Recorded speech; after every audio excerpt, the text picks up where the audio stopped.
Welcome to Keeping the World Company on ThinkTech Hawaii. I'm your host, Jay Fidell. Today, we'll talk about throwing Ukraine under the bus. What in the world does Trump hope to achieve? Our co-host for the show is Tim Apicella. Our esteemed guests for the show are Gene Rosenfeld, independent scholar, and Manfred Henningsen, emeritus professor of political philosophy, UH Manoa. Welcome to you all. Let me start with you, Tim.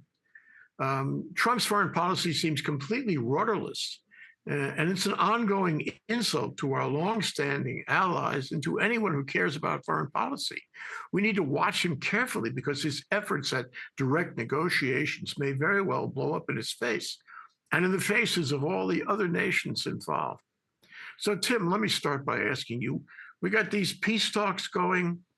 Trump said he was going to solve the war in Ukraine on day one. Now, that hasn't happened. But lately, he's been organizing peace talks. Can you give us the status of those talks as presently arranged? There was some background peace talks that they wanted to get out of the way since communications between the United States and Russia has been few and far between since the last 3 years. Certainly many sanctions and a variety of things have been imposed against Russia. So at best, a frosty relationship. Although Donald Trump and Elon Musk have had direct conversations with Vladimir Putin, and of course we don't know exactly the nature of those phone calls, but nevertheless, officially, we have frosty relationships. So I suspect that some of these initial meetings in Saudi Arabia have been taking place to try to iron some of that out, at least have a bridge of communications and establish some protocols. To Zelensky's concern, he's been excluded from that. And I share his concern, and I would be very concerned too. I mean, what you don't want is another Yalta conference where Ukraine is basically handed terms of capitulation and how the ceasefire and or the end of the war will take place without his involvement and his country's involvement. The sacrificed lives of thousands and thousands of Ukrainians for what? A negotiated settlement that Ukraine didn't have a part in. So we have the establishment of this, what I would call a foundation of communication and maybe a roadmap on how negotiations will take place. Not unlike a union contract negotiation, which I've been involved with many times. You don't start negotiating any particular item. You build up a framework, a foundation of how things will be discussed. So I'd like to give him the benefit of the doubt that's what's taking place.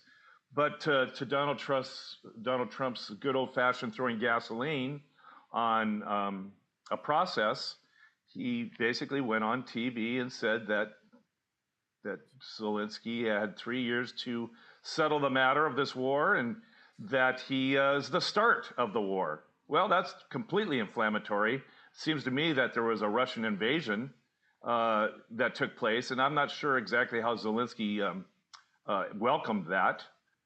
Yes, there was discussion about his participation in NATO, but that wasn't coming to fruition at all. And it was just a naked aggression of invasion of Putin.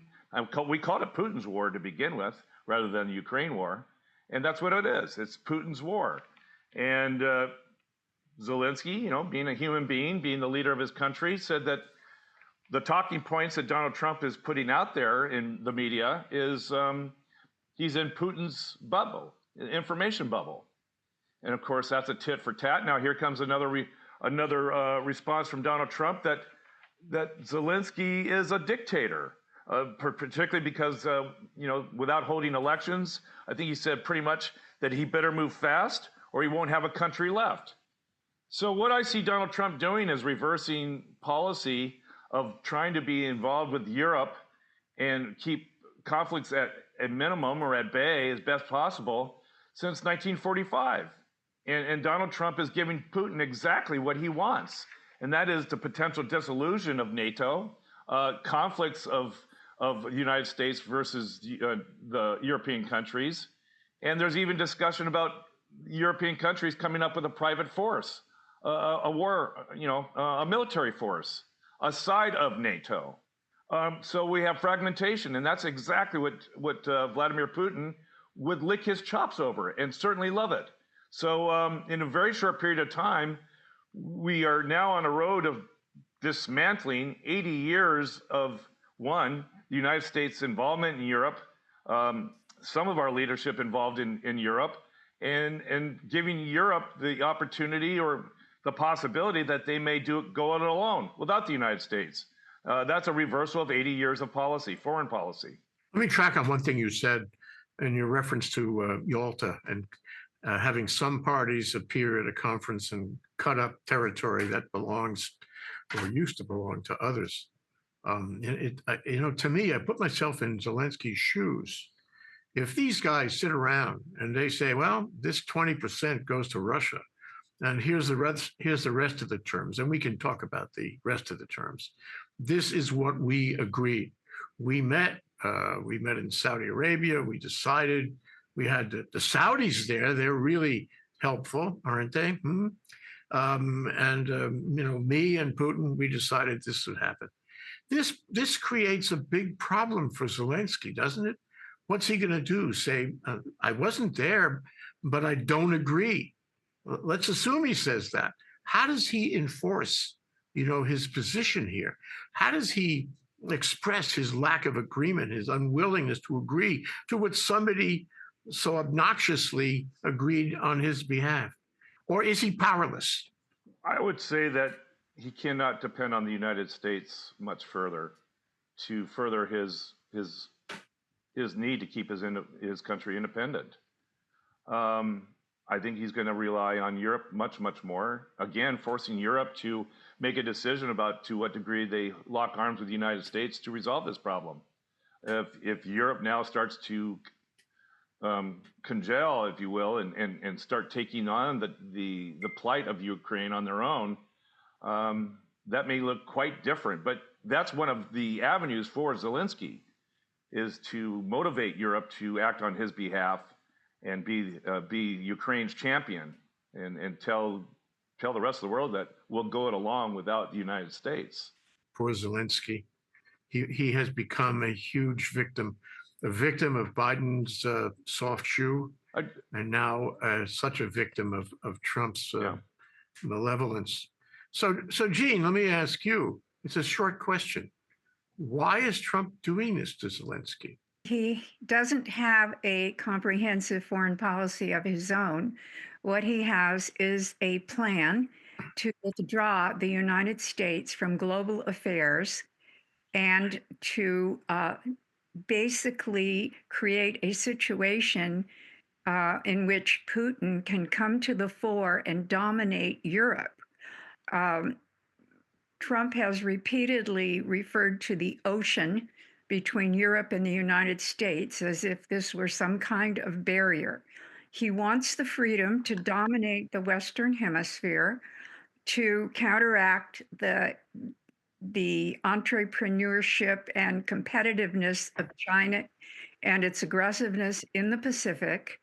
And to do that, he has to turn his back on Europe and to allow Putin to realize a strategy that Putin has explained many times to us, but which Trump and others have obviously not read or cared about, called Eurasianism, where Russia will become the dominant power on the Eurasian continent. Now, it may share some power with China, but ultimately these two great countries will come to blows.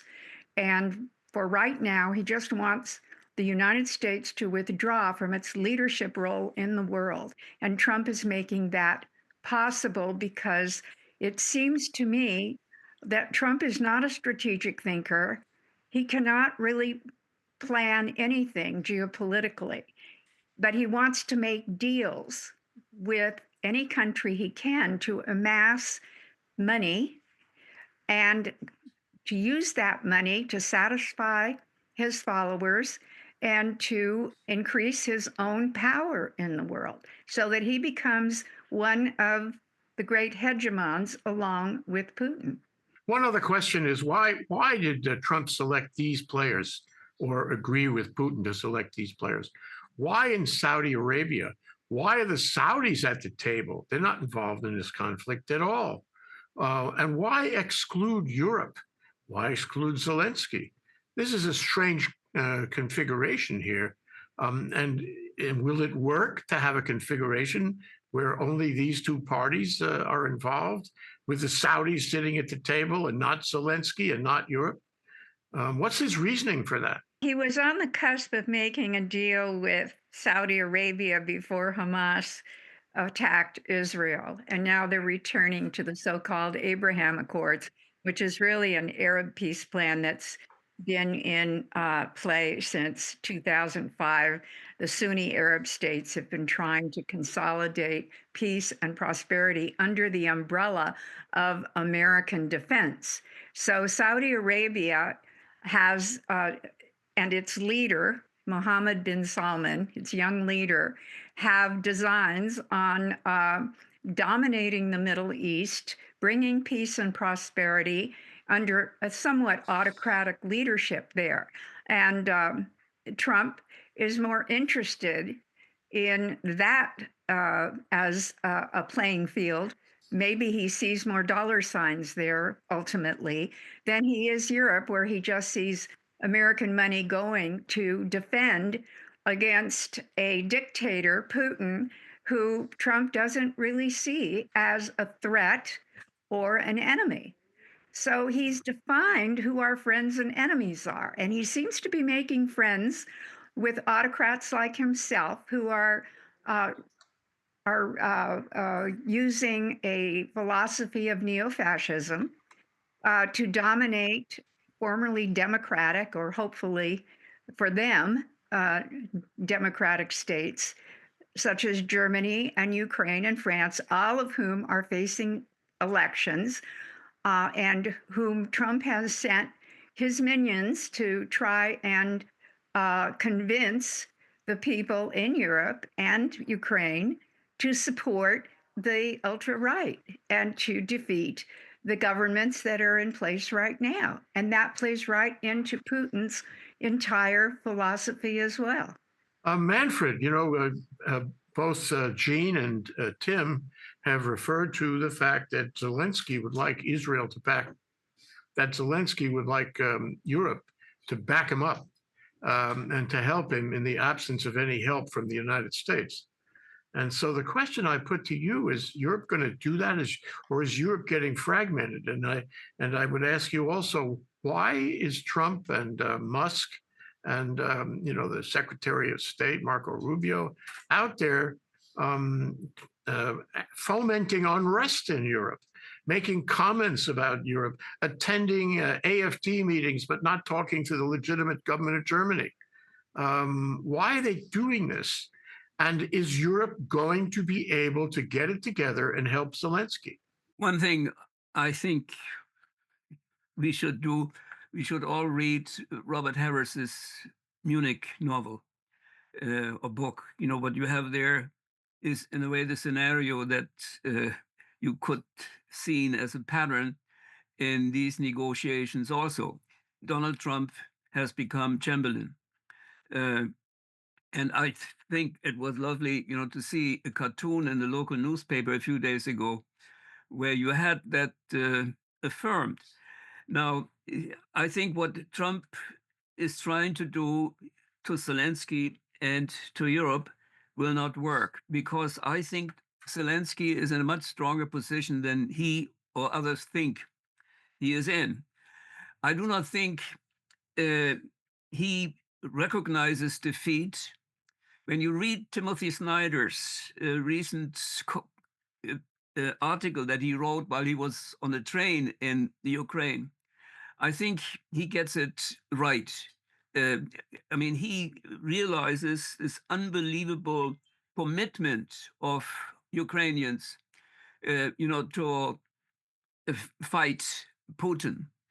And I think since I, traveled in the Ukraine in 2017, I got a glimpse at, the self-understanding, this powerful self-understanding of Ukrainian civil society, despite all of the losses, that they had experienced. That commitment is still alive. And I think Trump underestimates that, and he underestimates also the support that the Ukraine gets in Europe. I mean, Germany will be up for election this Sunday, and we will see what happens. I do not think that Vance's strange behavior at the Munich Security Conference and the whatever his name is, the American defense minister's comments in Brussels and Poland, and even Rubio's comments will make a difference in the elections. But we don't know what coalition government will come into being. I mean, it will be led by the Christian Democrats, and they are solidly behind Zelensky in the support for the Ukraine. Germany, has been after the United States, the largest weapon supplier and also money supplier for the Ukraine. So I do not think that the support for Germany will vanish. On the contrary, it will get stronger. Now, there are two things that one has also to be aware of. The European Union, the 27 countries, there are some who are not on the anti-Putin, in the anti-Putin coalition, not only Orban, but in Hungary, but the Slovakia as well. And they cannot be kicked out of the European Union. Some would like that to happen, but you need unanimity for that. And so they have this veto power. But there is, something very bizarre also going on, or not bizarre, but I mean, dangerous going on in Germany. For the first time, you can hear voices that say Germany should think about getting its own nuclear weapons.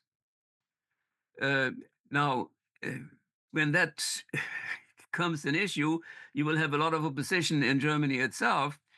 But the Russians have already mentioned, international law, interestingly enough, after they had broken it, in 22. And now they are using the international law argument against against European countries, and they use it against also this attempt of Ukraine to become a member of the of NATO. Now, there are contracts. Yes, when Germany became united, and you had this 4+2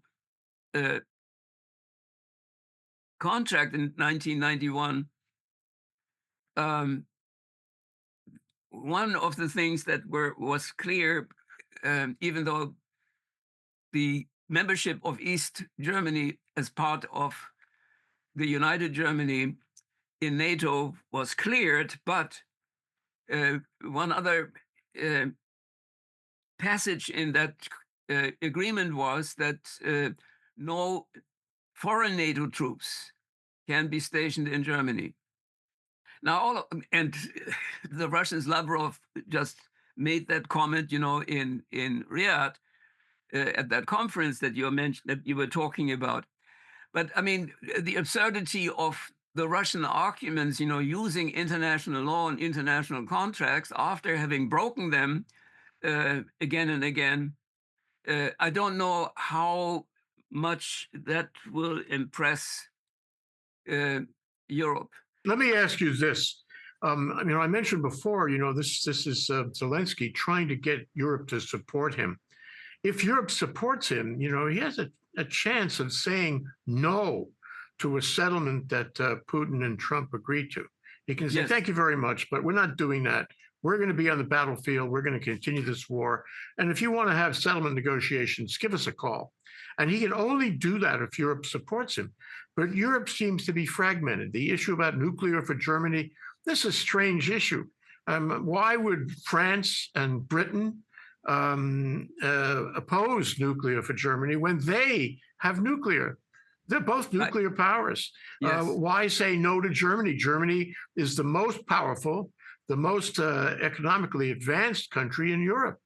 I don't understand that. It seems to be a difference of opinion on that. And then what you have is some of these countries, like Britain, will say, well, we'll send peacekeepers. Others say, no, we're not going to send peacekeepers. Some say boots on the ground. Others say no, boots on the ground.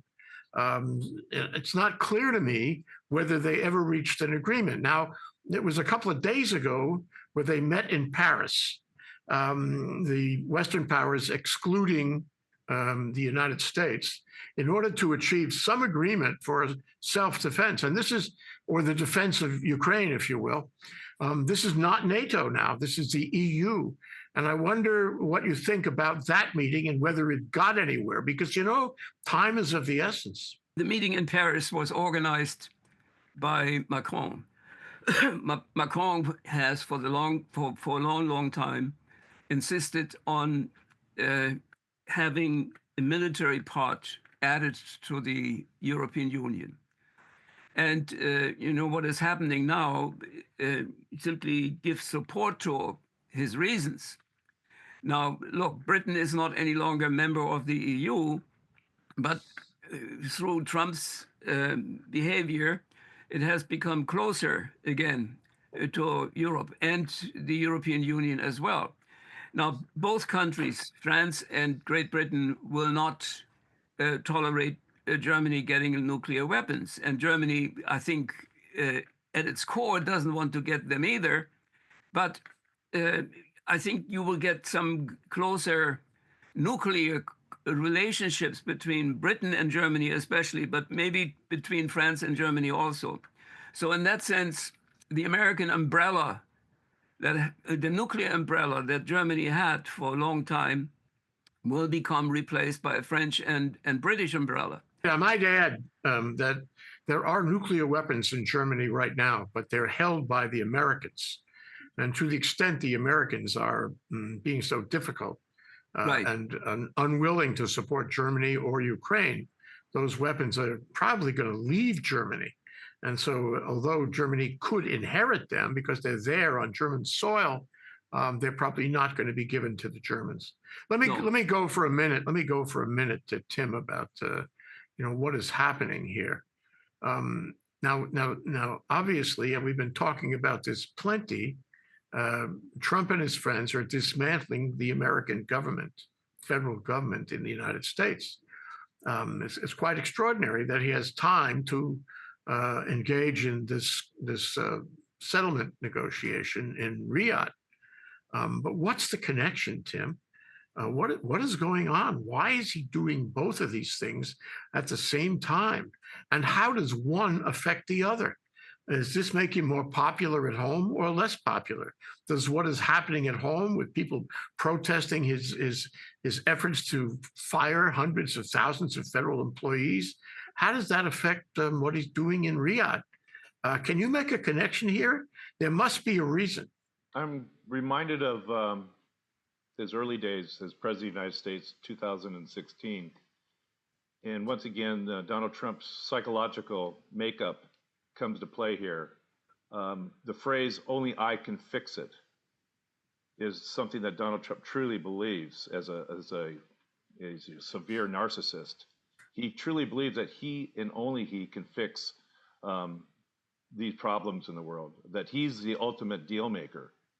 And that, remember what he said, the Ukraine could have been solved in 1 day or 1 week. And he was going to do that as soon as he became president.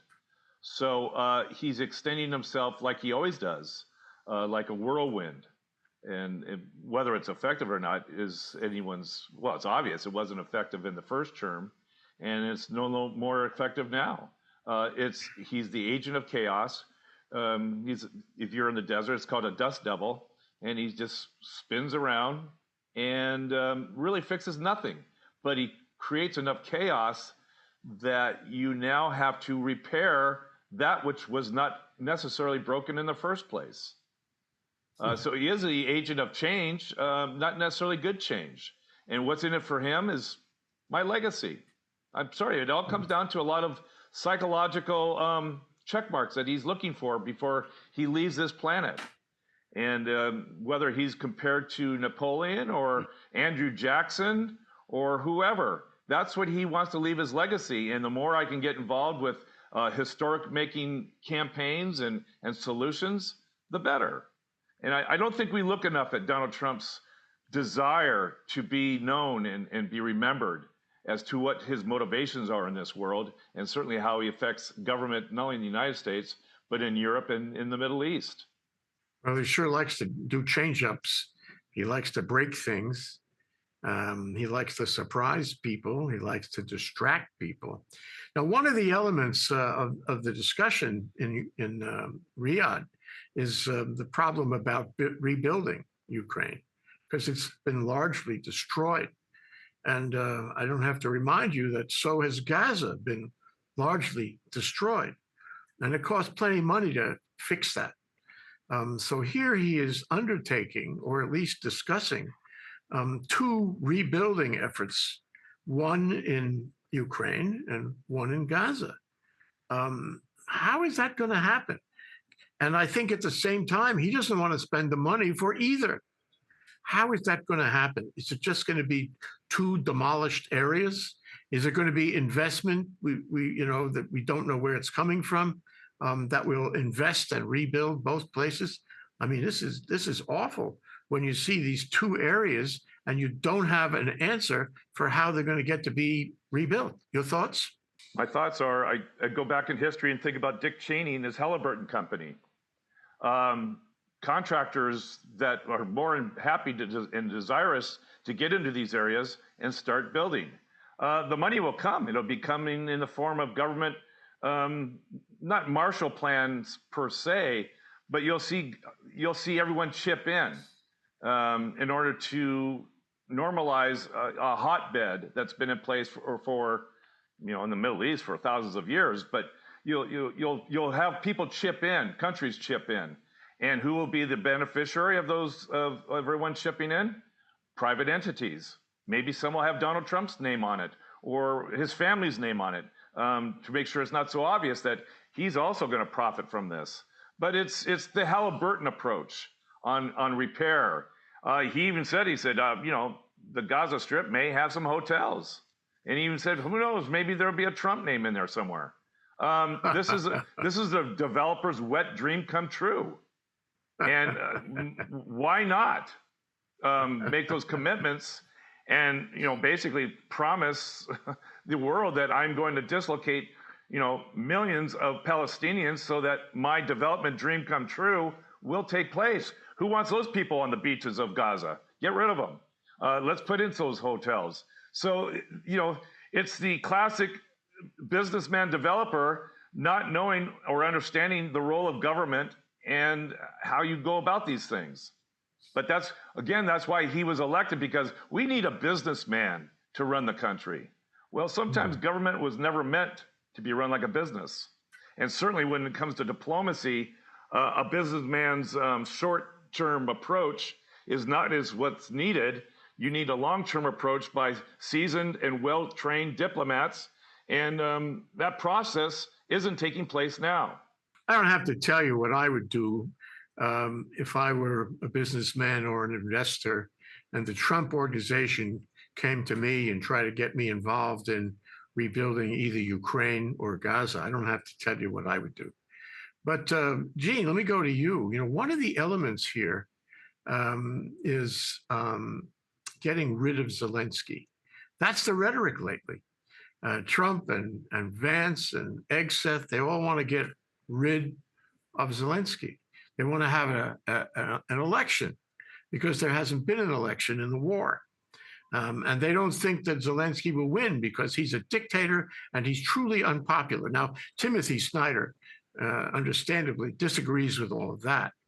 But I just wonder why Trump is so excited. Trump and his minions are so excited about getting rid of Zelensky and getting him off the field. They don't invite him to the meeting in Riyadh, and now they want an election, and now they want to get rid of him in general. And boy, he ought to have plenty of bodyguards right now. But what do you think is the reason for Trump to go after him that way? What is the the essence of the plan that calls for removing Zelensky? Trump is doing what Putin wants. Putin wants to get rid of Zelensky for obvious reasons. Zelensky is a charismatic leader of a country which has defied all expectations, and in the process of 3 years of war, has created and produced the best and most hardened army in all of Europe. Europe needs that army to defend it against Putin's strategy of domination. Trump does not want war. He wants to make money, not war. And you can't do that with all of the resources being expended in Ukraine.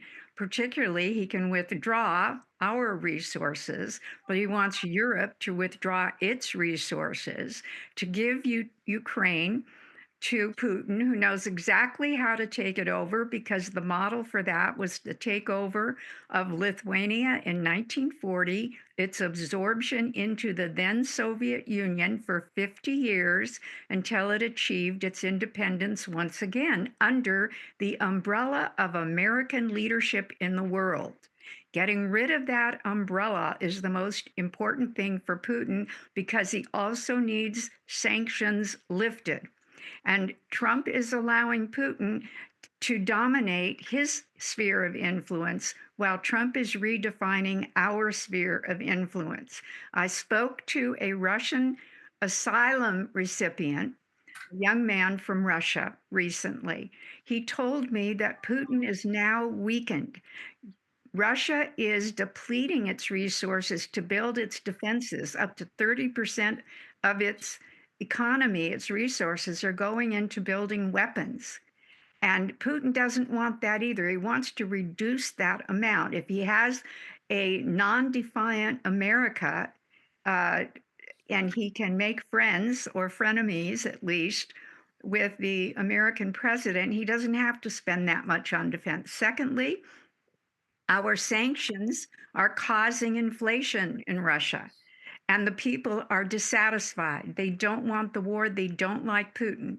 Putin is cracking down on everyone. People cannot talk about the war, and he's throwing people into jail more. He's weak. And if we had a strong president right now, he could use that weakness to settle the war with leverage over Russia and keep Ukraine independent.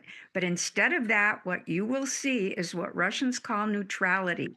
And under the umbrella and guise of neutrality, they will absorb Ukraine gradually into their particular government and their particular sphere of influence. The only thing standing in the way is Zelensky, because he can motivate his people and he can say no to any negotiation that does not involve himself and Europe. And that's the fly in the ointment. So, of course, they want to get rid of Zelensky. You know, Manfred, I just wonder about the concerns that have been expressed in Europe about how, and this has a lot of legs because we've discussed it many times, how Putin really wants to move west. He wants to move into the Baltics and into the Balkans. He's been, edging in on them for a long time with social media, with puppet governments and the like, and threats. And I wonder if those concerns that have been expressed by Western Europe are legitimate concerns. Should they be concerned about Putin moving west? Yes, certainly. And I think both Trump and Putin together help the Europeans overcoming their divisions, especially within the core powers of Europe. And I mean that the British Prime Minister is now more often seen, on the European continent than certainly in the US, is a good indication for this impact. And I think Zelensky's support in Europe is strong. And the warnings that he has sent out are not only seen in the Baltic states, but also in countries like Poland. And certainly, I mean, you have in Germany, you have to remember East Germany was occupied by Russian troops from 1945 to 1991. And you have some lingering, how should I say, sympathies for Russia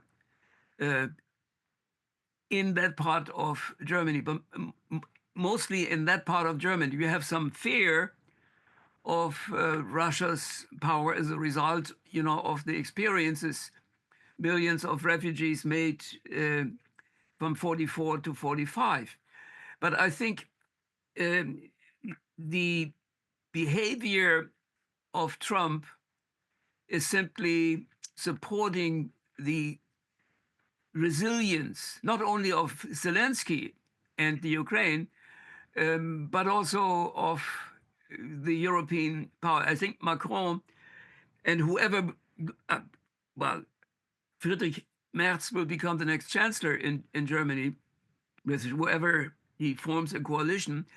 And both of them, have made it quite clear that they will continue to support the Ukraine. And coming back to the questions that you raised, who will pay for the reconstruction of the Ukraine and of Gaza and parts of Lebanon now also, you have to remember, when we talked about it at one point earlier, in a session earlier, that the money of the Marshall Plan, for example, mostly didn't leave the United States because that money financed all kinds of materials, machines, and everything else that was produced in the United States. And the irony you have to remember also about the weapons that are sent to the Ukraine from the United States, from Germany, from other parts of Europe. The money is used to, the weapons are produced in those countries. So in a way, the money that is spent of these weapons is money that is spent in the American, the German, and all other European economies.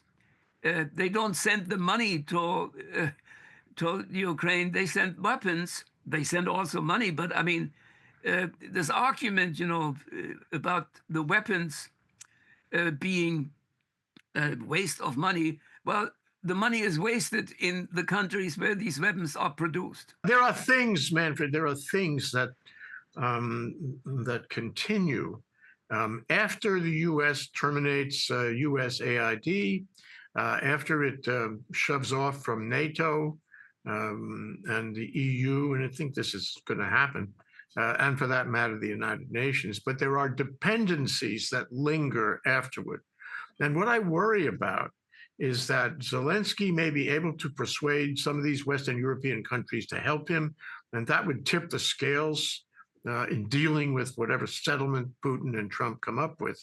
But the US, that means Trump, will find a way to do retribution on Western Europe. There are lingering dependencies. Don't you think that will have an effect on their ability to follow through?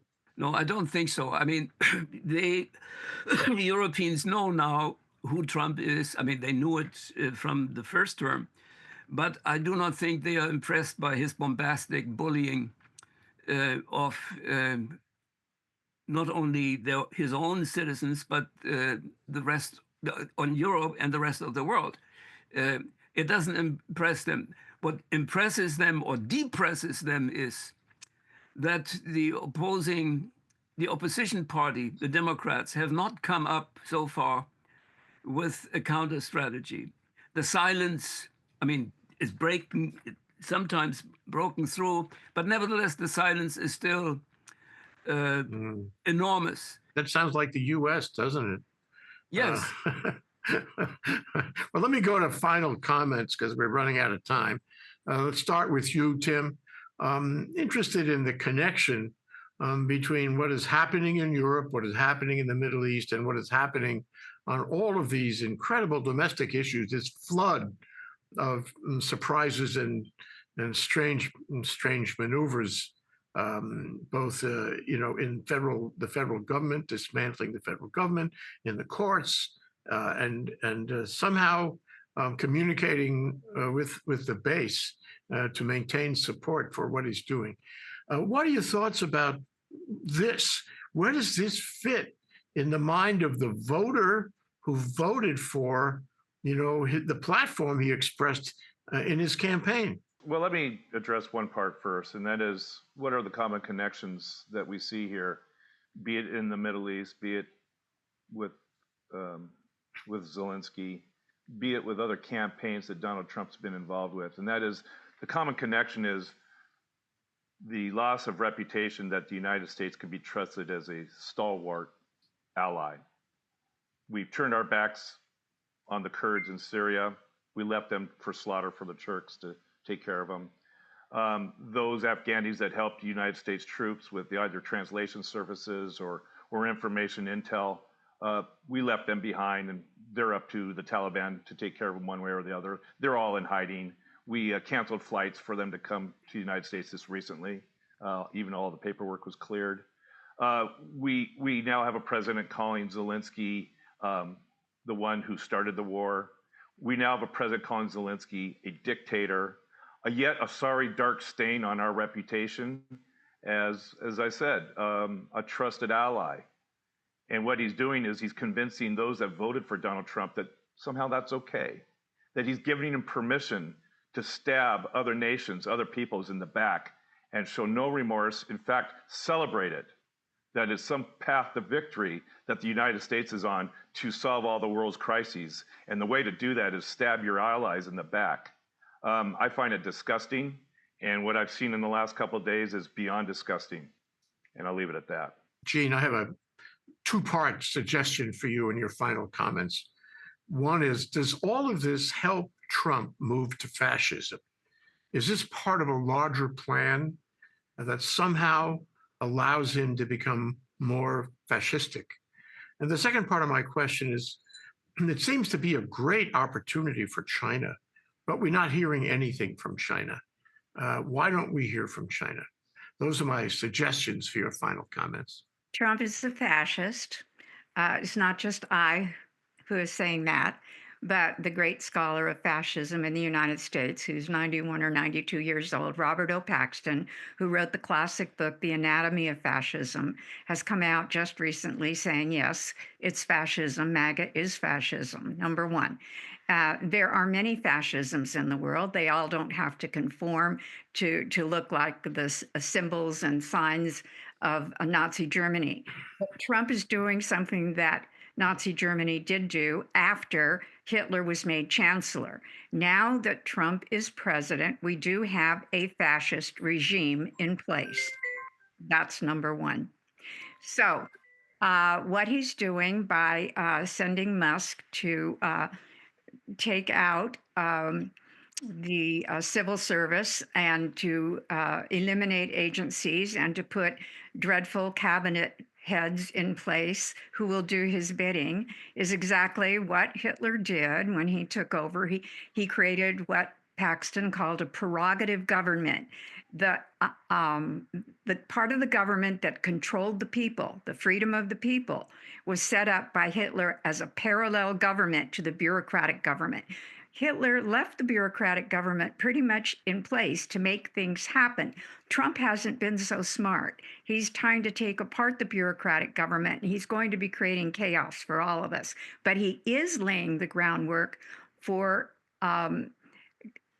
being able to punish his enemies and to censor anything among Americans that his plan, his Project 2025, doesn't agree with. So even some scholars who are writing proposals right now can't use the word woman because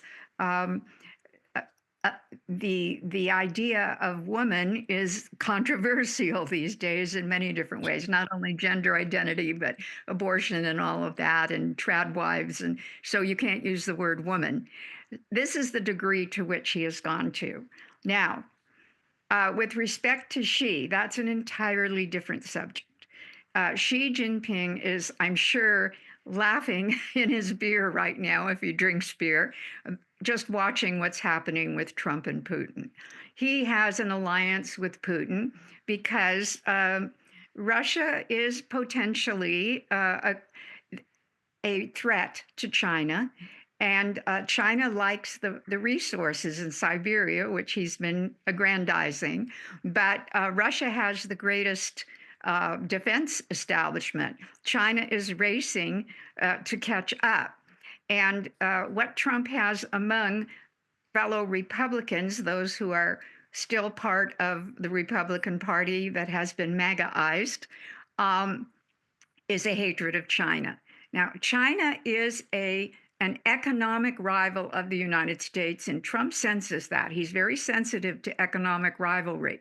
So once he establishes his sphere of influence and control, and he lets Putin establish his sphere of influence and control, and he's reduced the possibility of aggression from Russia, he's going to turn to China, and he's going to compete with China in many different ways, including making sure that China does not aggrandize in the Pacific and Australia and our allies there, which are great marketplaces. So there's an entirely different approach to China, which is to contain China. That's what it really amounts to. Okay, let me go to Manfred for his comments. Manfred, it's easy to think that this is all a big test on Europe, in fact, on the world, and that it's an inflection point, and it represents changes in Europe in the political landscape, social landscape, even the geographical landscape in Europe. And I wonder how you feel about that, because when you look again, after this is all settled down, if it ever does get settled down, Europe will be different. Don't you agree? Yes, it will be different. There will be greater unity, and anti-Americanism will grow everywhere. America has lost its reputation of being a positive power. And I think Americans will begin to see, what that means on a daily basis also. So for that, I mean, when they visit Europe, and Americans have a tendency of visiting a lot their ancestral countries. So in that sense, I think the more successful Trump is with his anti-European campaign, the more European countries will grow together. And I wouldn't be surprised if at one point, Great Britain will join the European Union again. But the European Union will get a military link. Whether that will come immediately, I don't know. Macron has been hoping for that for quite some time. And I think at this point, the rest of the European Union, without Slovakia and Hungary, will agree to that they have to spend more money on that kind of military force that the European Union will have to have. They have to go from 2% to 3.5%. Now that will create problems within some European countries, especially in Germany, which is a pacifist country since World War II.